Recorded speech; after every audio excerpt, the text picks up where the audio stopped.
What's up, everybody? Welcome back to another episode of Knockout Sessions. A beautiful episode of Knockout Sessions where we had what would you call it? The Super Bowl of MMA yesterday. Yes, and it was saved. And it lived up to the hype. I don't care. A lot of you guys were pissed that watched this. That we were pissed when everything was getting made. We were like, eh. Like, really? But look back and there's a video where I said this card was predicated on one thing though. Violence. Yes. And it delivered. And I mean we'll gloss over the prelims because this is gonna be a long video if we go fight for fight. Yeah. We'll gloss over the prelims, just a quick little recap, and then we'll hit the main card. I mean the card UFC 300 yesterday in Las Vegas, Nevada. Thank you, Dana. It was great. It was blessing us. But starting from the bottom, Davidson Figueiredo having his second fight. Julian's been doing this lately. Welcome to Knockout Sessions. I'm your host, Milton. This is your co-host, Julio. It's not Jam today, it's just JM. Oh, I see. You wanted to get that. You wanted to get that in. I tried saving you, man. I tried saving you, Abby. But not today. Priorities. So, starting from the bottom, we got Davidson Figueiredo that had his second fight at bantamweight. His first fight being Danny Gay, respectable name. Got a great win off of him. This time going against a former bantamweight champion in Cody No Love Garbrandt. And really just to go over it quickly, beat him in round 2 by submission. I wasn't surprised. Figueiredo was kind of a tank. He was always kind of a weight bully at flyweight anyways. The fact that Brandon Moreno went 4 fights with that man, is a testament to who Moreno was, because Figueiredo's a beast, and he goes in and he can either knock you out or he can tap you out. And against a guy, Garbrandt, who's kind of been on the decline, it was no surprise.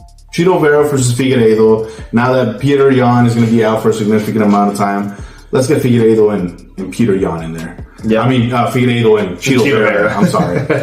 I miss you, Peter. Following that up, we got the Battle of the Vets between Bobby Green and Jim Miller. Jim Miller, who was a part of UFC 101, UFC 201, was coming back for the trifecta at UFC 300 to try to win it, but Bobby Green had other plans. My lord, what an ass whooping that he got off of that. Jim Miller was a dog, though. I mean, he didn't just stay and accepted the loss. I mean, the dude was fighting until the very end, but Bobby Green was just the more tactical fighter. The striking was just, it was a discrepancy that you could just tell right off the bat. What's interesting to me is, though, that when Bobby Green won, he challenged Paddy Pimblett. Would you want to watch that? It'd be interesting. I mean, obviously, Paddy needs to step up fights. He's already moving into that part of his career where he's gonna have to get some real names under his belt. So that'd be a good fight for Paddy, and then obviously for Bobby. Even though Paddy doesn't have a lot of recognizable names, other than maybe like a Tony Ferguson, but it was an older Tony. Bobby Green and also. Even though Paddy still kind of struggled with Tony, but I think this would be a good fight for both, because if Bobby wins, that kind of just it adds to his. He's not this all-time great, but he's this guy who's just so fun to watch, and he's like an all-time, almost like a Cerrone, almost like late in his career when Cerrone was. Bobby Green's a dog. He'll bring out the best in Paddy if he absolutely has to. So props to him. As far as Jim Miller goes, I really thought he was going to retire after that. I was like, damn, man, this is it. But it would be beautiful if he would have retired right then and there, because he's known for that, the 100, the 200, the 300, and then having the all-time, I believe, the wins. But, he wants to keep going. Props to him. Then we move it up to Jessica Andrade, defeating Marina Rodriguez by, let me see, it was a decision, yeah. It was split decision. It was a tough fight to call, honestly. Marina had like a lot of a range on Jessica, but Jessica's built like a tank, bro. Yeah. Those leg kicks were nasty, and on top of that, like Andrade just has way too much momentum going for her. She looks like a female version of Gabe Rosado. Shit. But you got a thumper, and I'll give you that, Jessica. But she's trying to make another case for another title run at strawweight. I don't know, how it would look if she's trying to go out there and fight right now would be Alexa Grasso. I mean,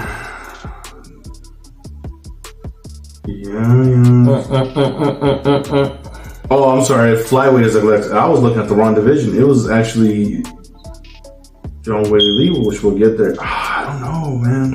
What's next for Andrade? If I'm gonna predict it, it's Tatiana Suarez. That's the one that's gonna get Andrade in there. Tatiana. Be an interesting fight. And then as far as Rodriguez goes, I think she'll probably have a bounce back fight. You know what? Give me Marina versus either Mackenzie Dern, or maybe Amanda Hebas. That'd be a good one. But following that up, oh god, Jalen Turner versus Renato Moicano, which Moicano won by defeating in round 2 by TKO stoppage. Another beating. I can't even. Where do I begin with this?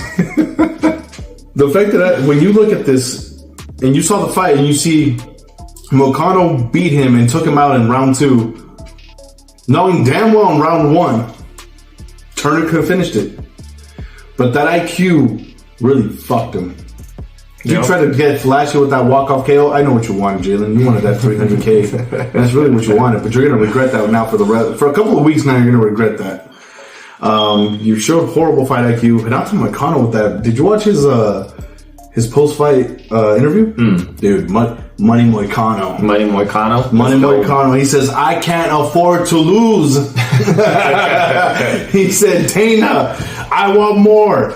Give me a more ranked opponent. I want to get the bonus. Yeah. Like he's calling his shot. He's having some like career renaissance. Because I've always looked at Moicano as kind of like a diet RDA. But he's a dog, and I ain't gonna lie. If it ain't Bobby Green, Paddy and Moicano, run it. So that's with the early prelims. Then we go on to the prelims of the card with Sadiq Youssef versus Diego Lopez. Did you watch this fight? No. Let me tell y'all. Diego Lopez is a star coming. Knocked him out in a minute and a half. He's I a love real the deal. hair. Well, he's half Mexican, half Brazilian. Of course, you mullet-wearing beast. Love the hair. Dude, I actually, now that he's probably going to be ranked in number 13th, obviously, at featherweight. But I actually, to really get him going, I want to see... He's going to break the top 10? Well, he's gonna be in the 13th. That's what I'm saying, but you want him to break top 10 now. Maybe a fight against Edson Barbosa. Okay. Edson Barbosa is just, he's as veteran as it gets. He's a beautiful striker. If not, you can also throw him in there with number 10th ranked Bryce Mitchell. Okay. You know, Bryce Mitchell's a tank when it comes on the wrestling department. So then those will be the fight that'll break him into the top 10. Yeah. As far as Yusuf goes, man, what a tough loss for him. But then we get, speaking of tanks, Holly Holm losing to Kayla Harrison, the debuting former PFL champion Kayla Harrison. Because Holly's been through some wars. She's accomplished all there is to accomplish, really. She's just doing it for the love of the sport at this point. Former women's bantamweight champion, the stopper of the hype of Ronda Rousey, former boxing champion. Like, Holly Holm's probably one of the most decorated female combat athletes of all time. She's probably in the top 5, if we're going to be completely honest. Yeah, and it's always this conversation of, like, when do you know enough is enough? Like, because then everything you accomplish gets remembered by everything you lose. Tony. Yes, Tony. Just say Tony, bro. Just add him already.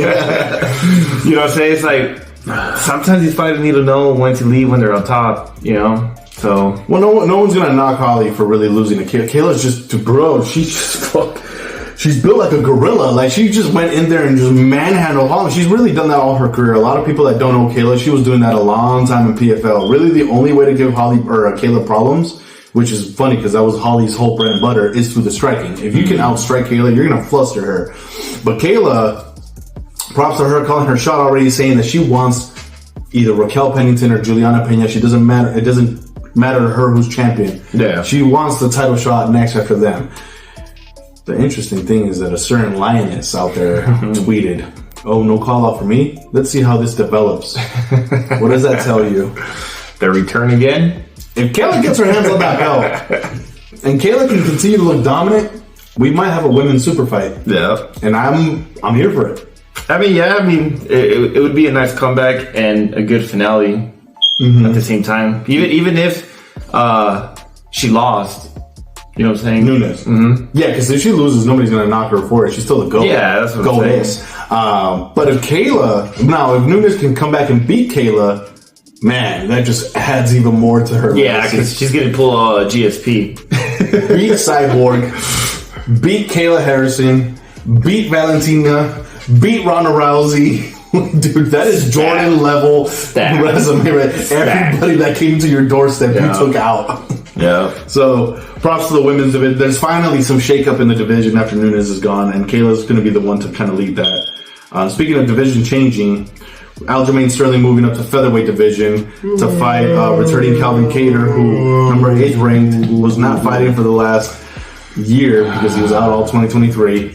Boring. It was a boring fight. Compared to the rest of the card, yes. No, like even if it was just a regular card, like that was a boring fight. It's like the same problem that people have with Izzy. You know what I'm saying? Like he's running around? Yeah. Well, it wasn't nearly just running around. It's just, this is why sometimes having like a ground game style sucks. Because if you're too dominant, like all you do is control time. In their defense, Kattar was out for a year. Sterling was moving up in weight. Strike. He's going to play it safe. Against a striker of Calvin's caliber, he looked bigger and he moved up. Yeah, but Calvin's obviously the more experienced man at that weight, and he's a better striker. But Aljo's striking looked faster than Kattar's. That's what I'm saying. Like overall, like he looked like the fresher fighter, the more active fighter. He looked like he was already in that weight class, because everyone kept saying, "Oh, well, Kattar fucking." Sterling's not really a fan favorite though. His style, like you said, it's just not built for fan service. Yeah, but he's probably gonna move into the top 8, top 7 in the division now in featherweight. It's simple. Sterling Ortega or Yair. I think Yair. Because you want to say a striker in there? Yeah, I think Yair, because that'd be a good name for Yair to make his comeback after that ass whooping from Ortega. Yeah. I mean, it was a close fight. So I think Yair is the natural next step for him because you want to go against the loser, not the winner. You know what I'm saying? So I think that would be a good fight. And then same thing with Yair, like he gets a Sterling name under him. Like that's a good comeback for him. So I think Yair would be a good step up fight. Mm-hmm. Yeah. And as far as Calvin Kattar goes, I mean, maybe Giga and Kattar, or Kattar and Bryce Mitchell. I wouldn't mind seeing that. Then we move on to the main event of the prelims. A returning Yuri Prochazka versus Alexander Rakic. Prochazka defeating Rakic in round 2 by stoppage. But, because Rakic was gone for how long? 2-3 years? I believe it was 2 years. Okay. For him being gone for 2 years, he looks solid. He looks solid as fuck. So he's going to be a problem. Yeah, you know what I'm saying? Like, if he stays active, bro, like he'll be a fucking problem. But huge props to fucking Giri. I mean, if you're Rakic, being on the losing end, you probably want to get right away against Krylov or Johnny Walker. Definitely losing the first round. 100% lost the first round. I was looking shaky because he got clipped in that eye, and that eye was looking nasty. Yeah, the eye and then the legs. The legs were all busted up, which only tells me one thing. I know Yuri called out that he said he wants to rematch with Pineda. Bro, I love Yuri, but those leg kicks are never going to be your friend. Like, your style is just not built for somebody like Pineda. Because it's going to be most times, probably 7 out of 10 times, it's going to be the same result. Yeah. But I would love to see Yuri go in there against somebody else we'll mention later. Mm-hmm. Then we move on, finally, to the main card. Mm-hmm. The coup de grace of the night. Mm-hmm. And we start with the absolute banger of Bo Nickel versus Cody Brundage. Yep. Which we were kind of talking about while we were watching the fight. I was being sarcastic, by the way, yo. I know. We were kind of talking about during the fight with Bo Nickel that this was like the first fight that we kind of saw him in jeopardy. Yeah, like struggle a little bit. He didn't seem his dominant self. But obviously he got the dub. He needs these fights. Yeah, exactly. Like, this is what's going to help him get better. But, I mean, you kind of wanted to show out in the biggest stage of your fucking life. You do, but at the same time, it's like, you for that though. I know there's a lot of hype behind Bo, and people want to just, stick a rocket up his ass and shoot him up to the top. I want him in there with a striker. Like a real true striker. Not took a 2-week notice or a 1-week notice striker. I want him in there with a polished fighter. See how he handles himself. Because I want to see his striking. And if it comes down to it, I want to see his chin. You know what I'm saying? Because Bo's talented. Like, the dude's a wrestling machine. Yeah. But I didn't like his demeanor also in the press conference, not the press conference, the post-fight interview, where he kind of just said, well, I know everybody's excited for me and this and that, but I'm only 6 fights in, guys. Like, I'm like, nah. Like, he's trying to shot. Yeah, like he's trying to justify his shitty performance. Which is, he's hard on himself because he gives himself a thumbs down. Bro, no, you did what you got to do. Don't be so hard on yourself. You're only 6 fights in. So it's like, I get why you're hard on yourself, but also at the same time, puff your chest out. You know what I'm saying? Like, I mean, if I'm you, I would have been like, he did mention Anthony Hernandez, but if I'm him, I would have said, give me a Jack Hermanson, right there in the top 10. But hey, we're not all Hamzat. We're not all Pineda.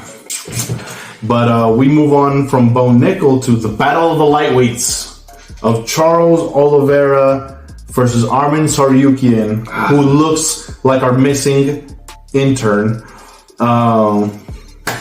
Saryukian defeating Charles Oliveira. This one did kind of hurt. Decision. This one hurt. Let it all out. This one hurt. Let it all out. Abby's not here. It's not fair because obviously this is going to push Charles back to that fucking. Because now we're going to be in that big ass what if. Are we ever? Because at this point, let's be real, Julio. We're never going to see Islam and Charles again.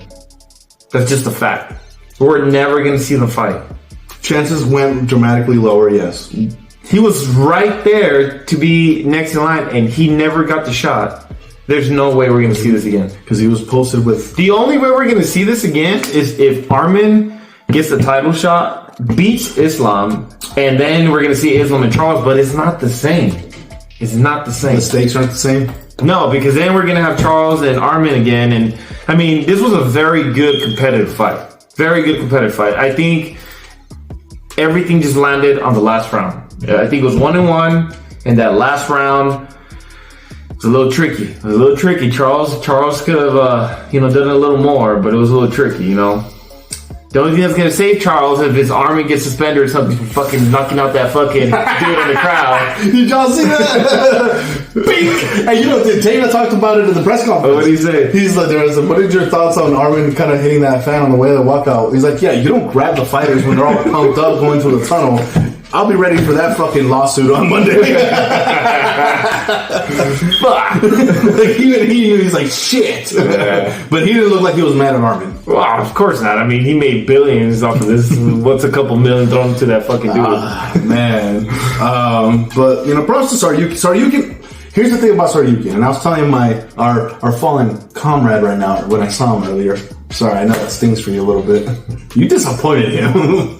I mean, this is one of our biggest cards of the year. But whatever. Well, I was talking to him, and I told him, look, might have to put you down to intern again. We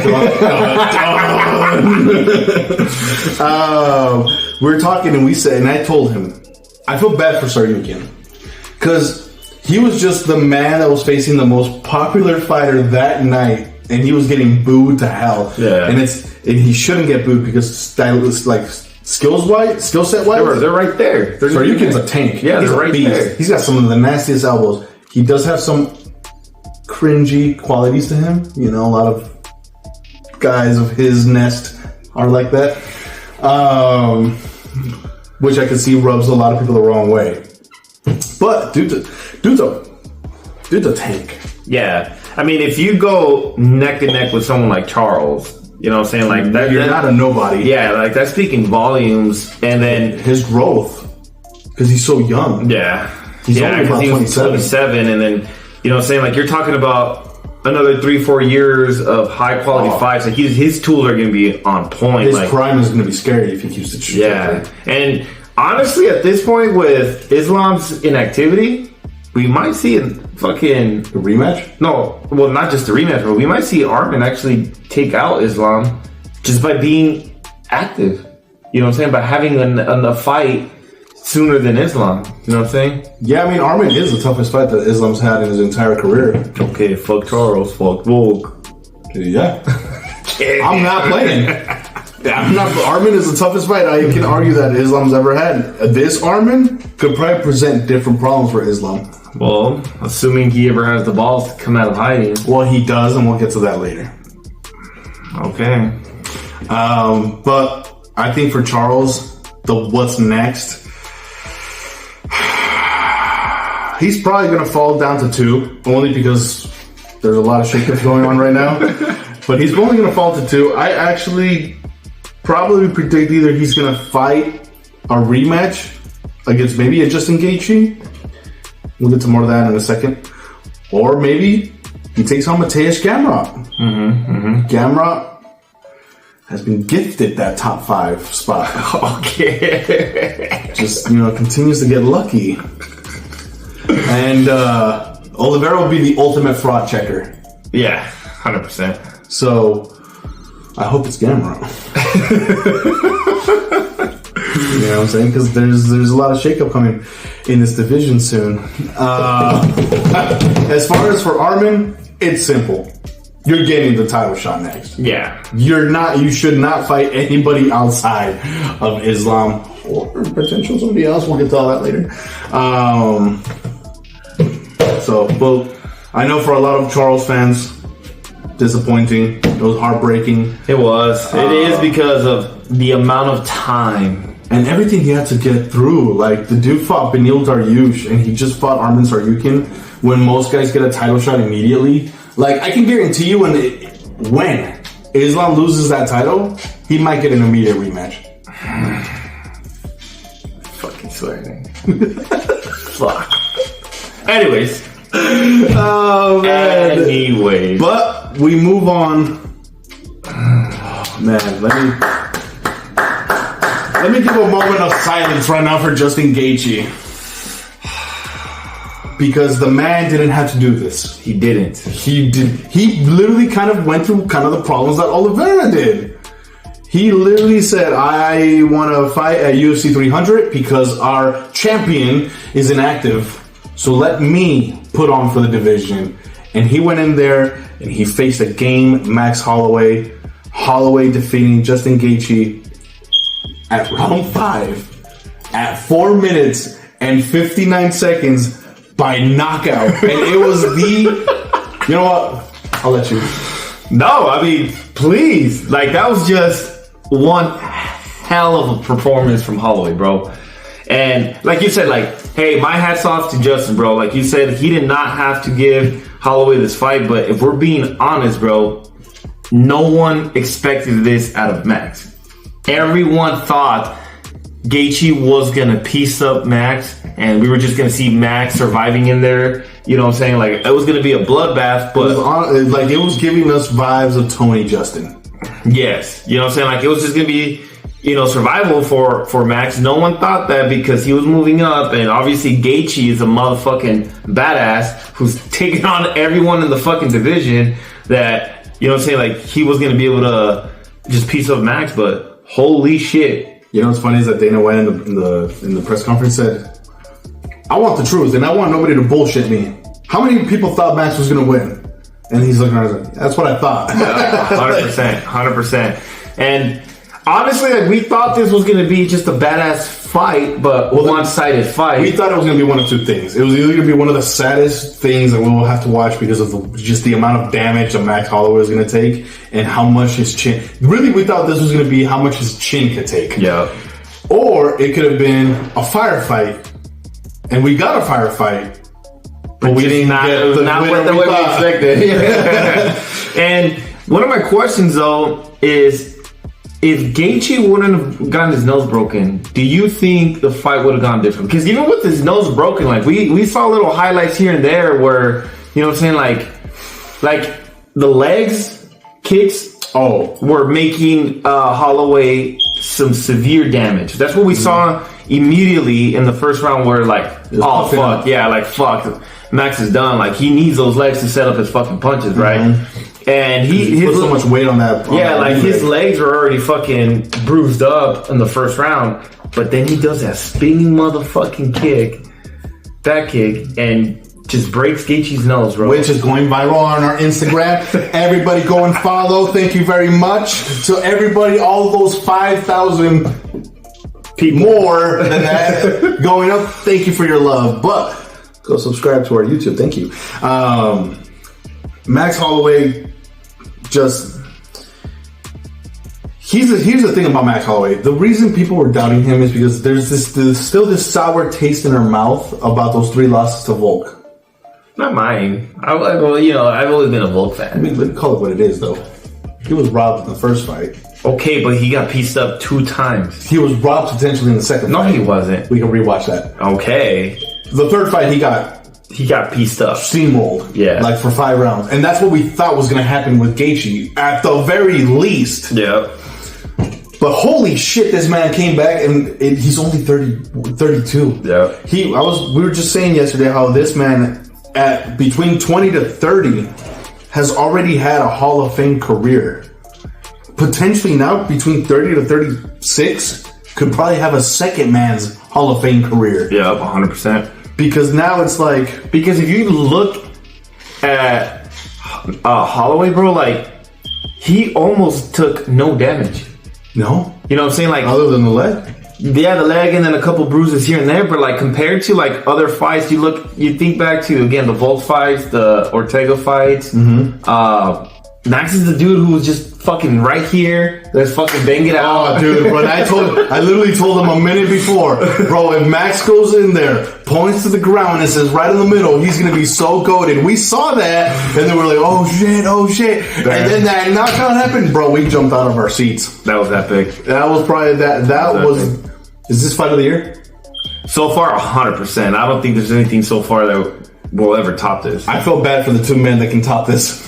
Yeah, like Because they're going to take that like, holy shit, bro, that was badass. Now, what makes all of this beautiful is what Julio kind of just keeps hinting at, because obviously at the end of the fight, Holloway fucking called out fucking Ilia Topuria. You know what I'm saying? And everyone, if you saw the fucking the card, the fight, you saw Ilia Topuria's reaction. Like, I don't know if it was impressed, like he was impressed with Max. He kind of was a little worried, or he really just didn't give a fuck. But the facial, that's what I'm saying. Those facial expressions, like you can. There's definitely a bit of like a holy shit in him. And the only reason I say maybe is because the way if you see the video where he tapped Izzy, like, yo, nigga, like, what the fuck? Holy shit.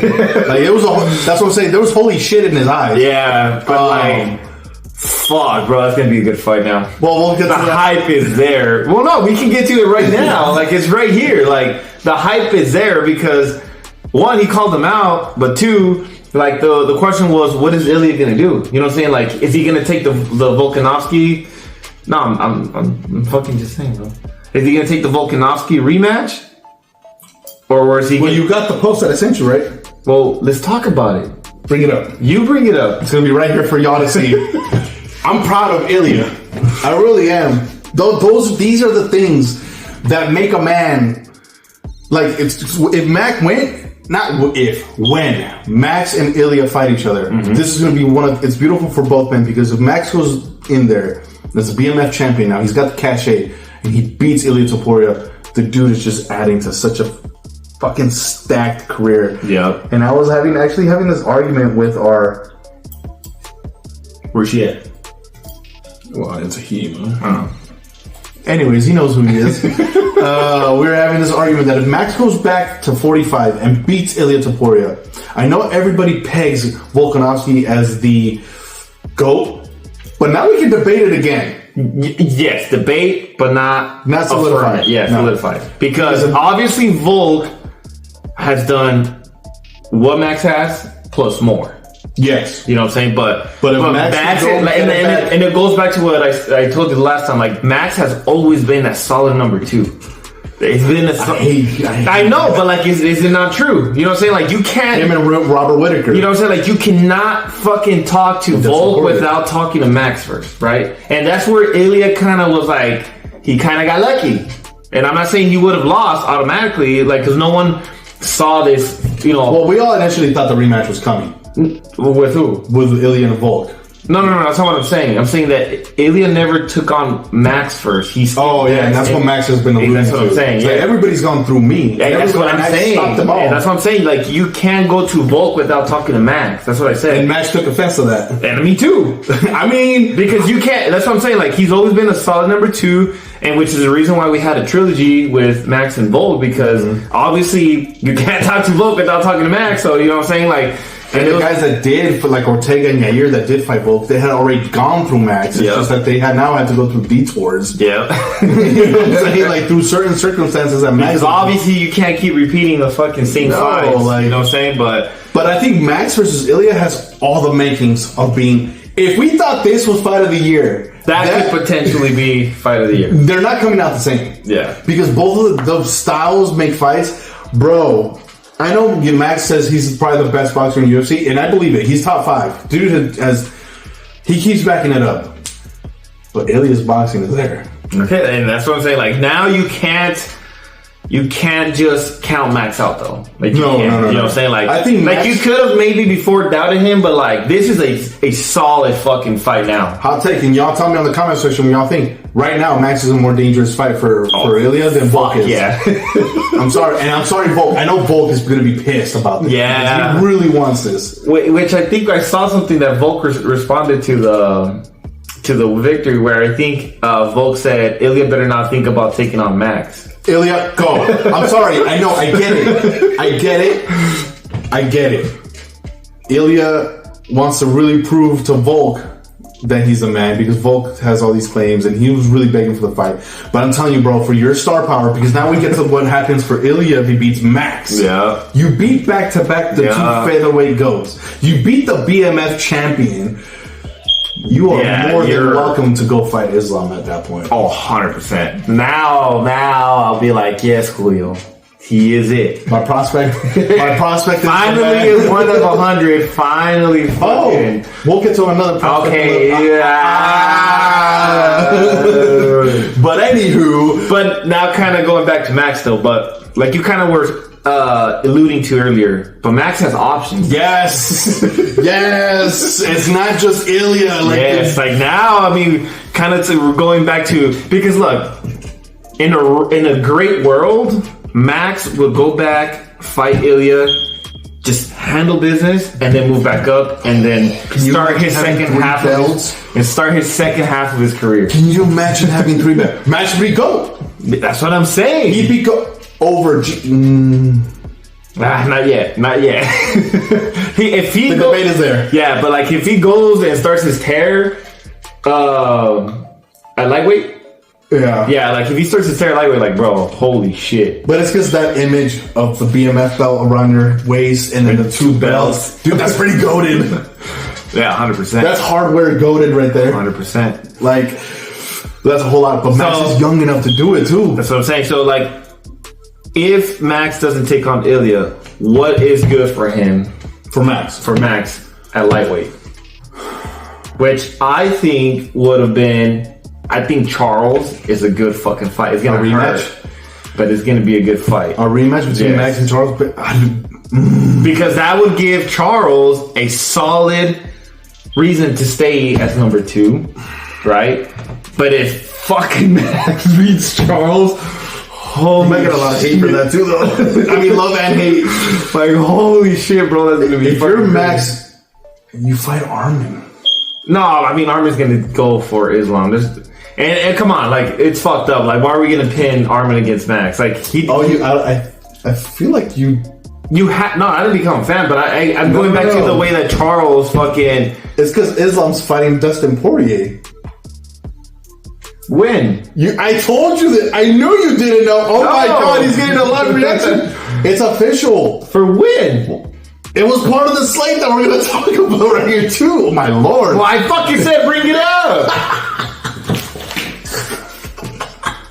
Oh, see, there you go. Well, regardless, I think Armin should still wait because this is going to happen, what, in June? July? June 1st. There you go. We'll get to more on that in a bit. So, see, now we're going to get fresh reaction out of him now. Well, I mean, it's fine. I just don't understand why fucking Dustin's getting the fucking shot. We'll get to all that later now. Why are we going later? Let's talk about it now. No. So what do you want to talk about? Well, we are going based on the recap of UFC 300. We are. So that has to do with it. If you want to get to it right now, let's get to it right now. Bro, the reason Dustin's getting the title shot is very simple. Charles failed. Justin failed. Well, yes. Islam has been wanting the fight with Dustin. From the moment Dustin beat Benoit Saint-Denis and Dustin said, yes, I'm back in the title. Which it makes sense. Money. That obviously Gaethje's performance wasn't going to be good enough to fucking... Obviously with the knockout, like, June is too quick of a turnaround time. Yes, but Dustin is the biggest star at lightweight. That's why. I understand. If you're Islam, you're gonna catch out. It's kind of he's just kind of fucking trying to get a fight in beforehand. But what I'm trying to get at, and you keep interrupting me, is that I don't think Armin should get a fight with Max if they could probably make the Islam fight by October. Between Armin and Islam, the winner of Islam and Poirier, because let's not count out Poirier. I mean, I'm not. Stop it. I'm not, but that's kind of the hit that I was getting the whole time. What if Poirier finally, third time is the charm? Finally, I know he would need it. He would need it because if not, I think he's gonna retire that night. Yeah, because I mean, you're just gonna start recycling fights, except unless he goes against Max Holloway. In championship performances, choked out by Khabib. Lost to Charles Oliveira, also choked out, same submission, rear naked choke. Knocked out by Justin Gaethje, and then losing by whatever fashion to Islam Makhachev. The only championship winning performance you had is an interim title fight against Max Holloway in 2019. But I mean, maybe we could see the rematch. Oh, Max. I don't know. I don't want to see that one. But that's also another beautiful stylistic matchup. But I don't know if I want to see that one for Poirier. Maybe it's recency bias. Poirier can prove it time and time again that he comes back and he's a dog. Yeah, because obviously that Benoit fucking wins. He wasn't supposed to win that. Yeah, and that shit fucking, he showed some real fucking heart. Mm-hmm. So you got a lot of chess pieces right now, lightweight. I hate being Dana right now. But if you're Islam, you're really the only man you care about is Dustin. Yeah. Because that's the kind of fighter Islam is. You really hate Islam, don't you?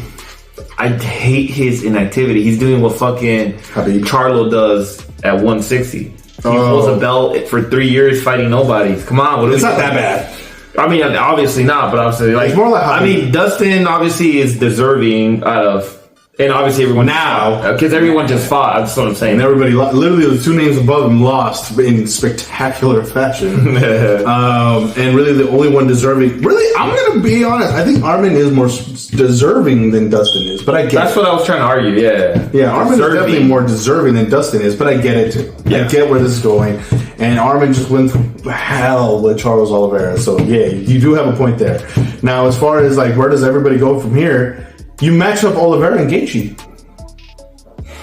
I know you don't want to see that. No, I mean, no, I really don't. So what's next for Gaethje? Because based on Gaethje's style, like Charles just, it's his fucking kryptonite. So what's next for Gaethje? Fuck. He's in the same as Dustin. You know what I'm saying? Like now he has to fucking rebuild his fucking career. If you're Justin, do you wait for the winner of a certain fight we're going to talk about later? Which is? Conor and Chandler. See, if Conor wins, yes. If Conor wins, yes. But if Chandler wins, like, again, we're doing repeats. And I don't know how I feel about that. You know what I'm saying? Like, it hasn't been that long that Chandler and Gaethje went at it. And 2 years ago. And it was a fun fight. It was fight of the year, in my opinion. But, I mean, Gaethje clearly won. Yeah. You know? And this is what's tough about this fucking division when you got so many fucking good dudes just kind of being recycled with each other. Well, it's because we still have like some names that are still kind of making their cases to move up, like a Benoit Saint-Denis or Jalen Turner. You were out of that conversation. Naoto Moicano, RDA is still way too back in the line. There is a name and I'm going to say it for the sake of it because I'm biased like this and I've been backing this man up. There's a name that could shake this up, but it's still recovering from that ACL, and that's Rafael Fiziev. Yeah. Or Beneil Dariush. But again, I mean, Fiziev did go against someone like Gaethje. And went to war with him. It wasn't an Okay, I know, but I mean, how is it so much of a shakeup if we've already kind of seen... Just one? So what would... Okay, I know, but like... Fiziev or Oliveira? Come on, boy. Stop it. You don't want Charles it didn't look old. I mean, his hairline is like, holy shit, boy. Just shave that shit off. Just join the Joe Rogans out there.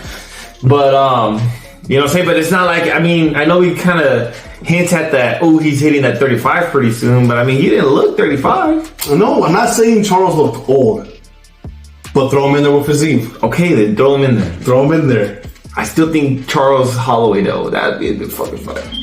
Yeah, fun. That's a for fucking the BMF title? favorite fight. For the BMF? Or just in general, for fucking Max to actually just get ranked at fucking lightweight. That'd be dope. Why not? You know? I'm not sold on that fight. Well, because you want Charles to fucking reprove himself, whatever. With Gamrot? That, and I want Max and Ilya. Yes, I was gonna say, but I'd rather see Max and Ilya right now. It's at its boiling point. Yeah, right now. me too. But it just sucks that they can't make it in Hawaii, and they probably won't be able to make it in Spain this year. But if that's the case, take it to, well, I don't know, Tucson. Glendale. Something light. That'd be dope. We'll get to more on the Conor Chandler thing in a second. But then we move to the co-main event, which I know you're gonna say it was a boring fight. Stop it. It was not a boring fight. It's just that we were drained. We were drained. We already milked out. You know, we're just like this. Oh, you know, when you eat so much cake because that last fight was too sweet. But Zhang Weili actually had adversity against Yan Jinan. Yan Jinan, this fight, and it's funny because I was talking about this with. Where is she? I was having a conversation with somebody that Weili and Yan was actually very equivalent. For those of you, I'm just going to put this man on blast. He didn't watch the fight. This one? Yeah. No. He only watched round 5. I was taking a shit. I literally took a shit throughout the whole fight. You know, when I said this is our piss break fight, I was playing. I took that shit serious. I was pissing out of my ass. You're fucking fired. I was waiting to find a way to make you say that. But this fight was actually very reminiscent of Volkan Ortega. The Volkan Ortega. Okay. I know you'll be familiar with this, so I'll put you up to speed. It was like that fight. Okay. Weili had her moments where it was like, holy shit, she's about to get done. There was a moment after round 2 where Yan got choked out and she passed out, but saved by the bell. That should be a fucking submission already. She got up, that's why. She got up. Even Dana was like, holy shit. What's controversial in this fight is that they gave her smelling salt in that corner. Because they were trying to wake her up, and then one of the cornermen said, I can wake her up. I know how to. I'm actually addicted to smelling salts. And then I love that shit. So, we don't know if you can do that. I can. I don't think you can do that in the corner. I will. Fucking crackhead, shitty crackhead right here. But other than that, Weili proved once again why she's the absolute very best at strawweight. And I mean, at this point, like, what is next for Weili? Like, she's just such a dominant champion that she's already kind of handled business with everybody there. And she's beat Andrade. I mean, Lemos would be cool, but I think Lemos and Suarez still have to kind of... I personally want to see Yan versus the winner of Grasso and Shevchenko. Move up. Go get that title. Imagine Weili versus Valentina. Oof. That'd be badass. Exactly. I'll watch that one. Weili versus Grasso. All of those, that'd be badass fucking... You know, like, there's so much potential there. I think there's just nothing left right now at strawweight for Weili. And she'll probably have to go to flyweight. I mean, Rose did it. Rose went to flyweight, and now she's number 6. You know? But that was a co-main, and then we move... Oh my God.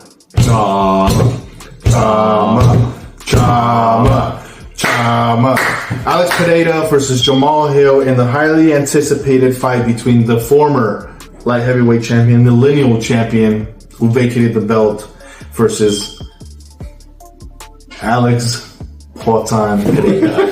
Poatan knocking Hill out. Fucking Ngannou, and you're not even a fucking heavyweight yet. Be scared.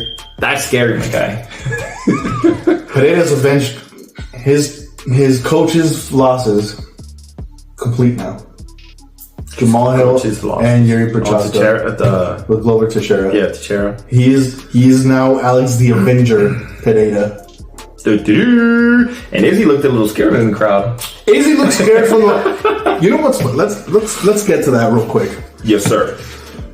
Izzy, once upon a time, a couple of years ago, said, "Oh, because they were showing him the highlights of his kickboxing days, and Pereira was there, and he said that guy's gonna be at a bar somewhere saying I beat that guy one time."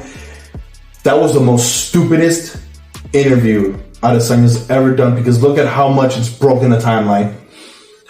That did not age well. Pereira was somewhere sitting down, and he said, "Yes, Julio, this is the only time I will ever say this to your face." It's funny because Alex is moving towards having a better career than AZ will ever have. Yes. And because my point here is because of the motive. That's what I'm saying. Pereira is the most petty motherfucker I've ever seen. He's Jordan level petty. Nah, he's more petty than me. Actually, no, he's not. But it's a good competition. Like, if I was absolutely a fighter, this is my journey as a fighter. I'm not even gonna lie. Like, he's going in there and he's beaten 5 former current world champions in 8 fights. Adesanya called daddy. Like, that is a Vasily Lomachenko level resume already. You know? But he does want to come back next month at Brazil against Tom Aspinall. You heard it here first, guys. He didn't necessarily say Tom Aspinall. He said heavyweight. He said heavyweight. Tom Aspinall. Who the fuck else are we going to see at heavyweight against Pereira? Come on. Come on. Everybody wants Aspinall or Jones. But Jones, I feel like, doesn't... Nah, fuck Jones. Let's do Aspinall. Can you imagine Alex Pereira? Jones would, at this point, would be not fair, because if Alex beats Jones, it's gonna be like, oh, he's old, he's been inactive. No, if he's gonna go against someone as great as Jones, let Jones be active again. Because I know John Jones was inactive for so long, came back and fucking beat the shit out of Gone. Fun fact. What? Jones and Pereira are the same age. No, I didn't mean old as in fucking... You mean like fight old? Yes, like obviously he's been, you know, he's taken more damage probably at this point than Pereira, just because he had a career where he didn't take a break and became a drunk. That's true, because in 2 years Pereira's had the same amount of fights that John Jones has had in 6 years. You know what I'm saying? That's so sad. But at the same time, inactivity, like, you don't want people to be like, oh, you only beat John Jones because he's been inactive. No, like, if Alex is that fucking great, and let him beat Jones on a fair and square, so that Aspinall, or let John Jones and Aspinall go at it first. Let Jones beat Aspinall, and then Alex take on John Jones, and then if he beats John Jones, bro, like, that is humongous for Alex. Oh, he's combat GOAT. That's what I'm saying. Combat God. That's what I'm saying. Because if John Jones beats someone like Tom Aspinall, you can't argue like, oh, he was old, he was inactive, he was this, he was that. Because he beat a prime lion. Exactly, 100%. But what if John Jones still goes for that Stipe fight? Do you do Aspinall and Pereira? That would be awesome. But then that's not fair for Tom. It's not. They were talking about like a Charles. And Tom, your biggest fan, is not here to defend you. Who? Hey. Man's catching strays in this video. But if Pereira, because Pereira, based on how Pereira is, when he moved up to light heavyweight, he didn't go for a champion. He went for a contender first. And in this case, I mean, Jones and Aspinall are both kind of intertwined as a champion. So really, Pavlovich is already taken. He's fighting that co-main with Robert Whittaker. Can you imagine Pereira versus Cyril Gane? That'd be good, because at least we get a real idea of where the fuck he stands, at least against someone like some heavyweights. Don is a fucking huge motherfucker, bro. Like, he's Anthony Joshua big. You know, and obviously, pushover. So, like, you can't expect Pereira to really just go in there and fucking knock him out with the first punch thrown. And also a high-level striker. Like Pereira. The styles make perfect sense for each other. Yeah. But at the same time, it's like, is Pereira a heavyweight? I mean, he punches like one. I mean, he does. But it's like... So I think that just gives him enough in his tool of arsenal to be able to compete. Like if you can, like if you can punch like a fucking heavyweight, bro, then all you gotta do is just land that fucking punch and you'll be good. If Pereira fights Tom Aspinall, though, that'd be great. Who do you got? They're both coming off of fucking mementos, but Tom is the bigger dude. Mm-hmm. You said the same thing about Yuri and Jamal Hill for Pereira. It's okay. It's okay. I think Aspinall might edge it out. Is there some doubt in your word? 100%. I can see it. I think Aspinall should be the favorite, but I think it's gonna be one of those cases where Aspinall's probably gonna be like a negative 180. Yeah. Pereira's gonna be a positive 100. And I'm cashing out on that one. Oh, now you want to bet? We don't bet around here. But if he decides to stay at light heavyweight, I know he didn't say that, but because Dana was asked about Pereira moving up, and he's like, heavyweight's a shit show right now. If I'm him, I stick it out still at your division. But you can move up and just defend your belt. Well, it's because if you're Dana, you're like, fuck. Like, I have a champion in Jones who I do not want to motherfucking strip. I don't know why he doesn't strip him. And you have an interim champion in Tom Aspinall who's trying to get the guy, but the guy wants to be the old guy and Stipe Miocic. The last thing you want is now bringing in Pereira, and you're like, God damn it, man. Like, I got all these things, and it's being held up. Fuck John Jones for that kind of deal. Like, if you're Dana, I'm sure that's what he tells himself. You don't want to see it. Yeah. Because there is so much parity in the division.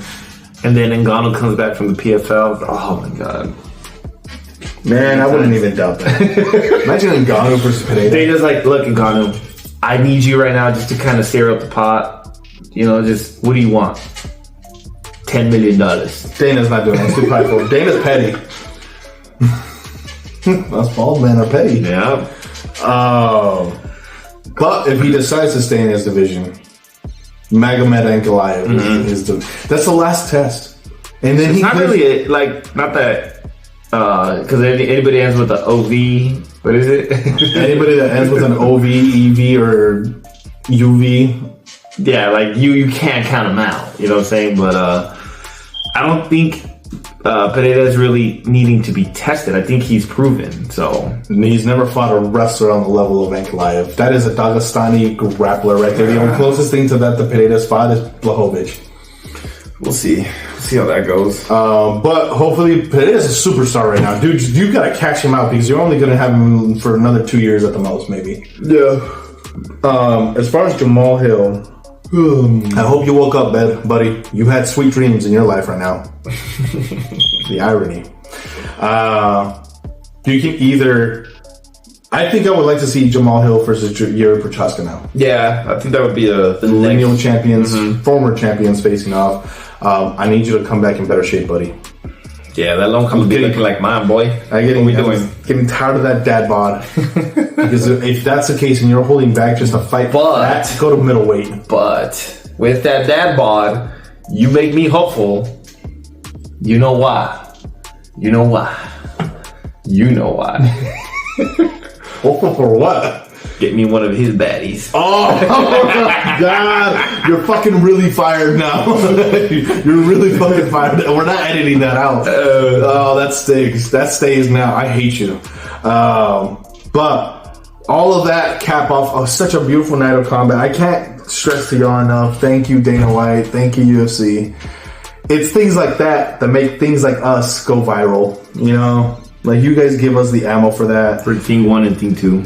And we go from looking to the past, which was 24 hours ago, to looking what's coming in the future. And again, we're going to reiterate.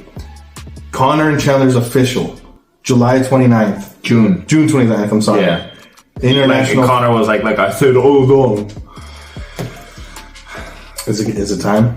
Or could this be a pullout one day? Nah, I think we're pretty close. Yeah, I think we're pretty close. I think he passed the drug test finally. Mm-hmm. He fucking slimmed down after that Roadhouse, juiced up. Who has more momentum going in? Michael Chandler's been ready for like a year, buddy. Yeah. Yeah, I mean... We have a hype video on our Instagram, by the way. Go give that some like. I think based on the fact that Conor was juiced up, it gave his body the opportunity to repair itself. He did need that. Yeah, so I think as long as Conor's healthy, we can potentially see a very competitive fight. So this is as 50-50 as it gets? Yeah, I mean, no, I think I'd be 60-40 favor Chandler, just because, again, you got to go with the one who's actually been active. That first round is going to be a fucking movie. Because then they fucking get gassed, pussies. But that first round, that's the movie right there. This fight might end in the first round. Yeah. It just depends on who can clip first.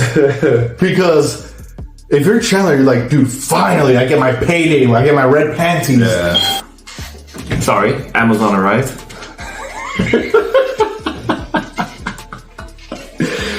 So Conor Chandler is going to be. Now it's just a matter of it's not a title fight.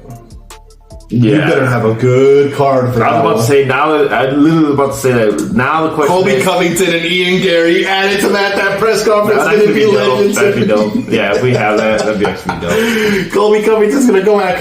By the way, y'all, I failed to mention this. Conor and Chandler, it's at 170. Big boys. So if you're Conor and you win, you're kind of in that max spot right now where you got options. Yep, 100%. You just beat a lightweight contender. Would we see Conor Max at the end? Max touched on that. Isn't that the second half of the year? Max touched on that. He said, neither Ilya or Islam give me a room to fight. Or Charles. Maybe I look to defend the BMF belt against the winner of Conor and Chandler. That'd be badass. Max is a goon. That'd be badass. I'm excited for that. Hopefully we find, because the world's a better place when Conor's around. The UFC doesn't necessarily need him, honestly. He's at this point just a cherry on top of a beautiful ice cream. Yeah. Now we go from Conor and Chandler though to the announcement of Islam and Poirier for June 1st in Newark, New Jersey. Nice. Coming to America near you is Islam now. It's too far from me though, so all good. Yeah. So at this point, we kind of touched base on this already about Dustin Poirier in his spot against Islam. Let's break the fight down though. Islam by breaking his hand or something. I don't know. What? We already talked about this. I love Dustin. I love Dustin. A live dog. 100%. But unless Islam fucking did not take this fucking fight serious, or is gonna take this fight serious, like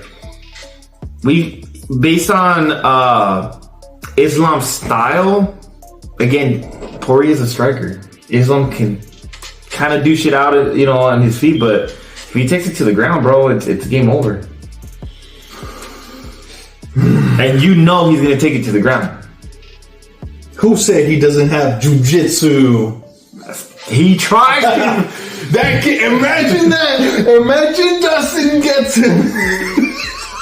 Oh, that'd be so by a guillotine. And bro, I'm putting in the over on 4 gillies on that fight.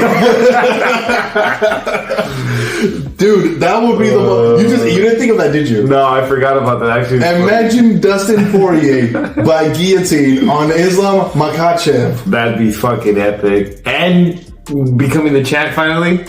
That'd be fucking epic. He can retire happy man. Would you jump off your seat if you saw that? That'd be fucking funny. That'd be like one of those Max just knocked out Justin moments. Oh, that'd be fucking on funny. A gilly. That's fucking funny. But on the combing, I'm sure you're not aware of this then. What? The combing of UFC 302.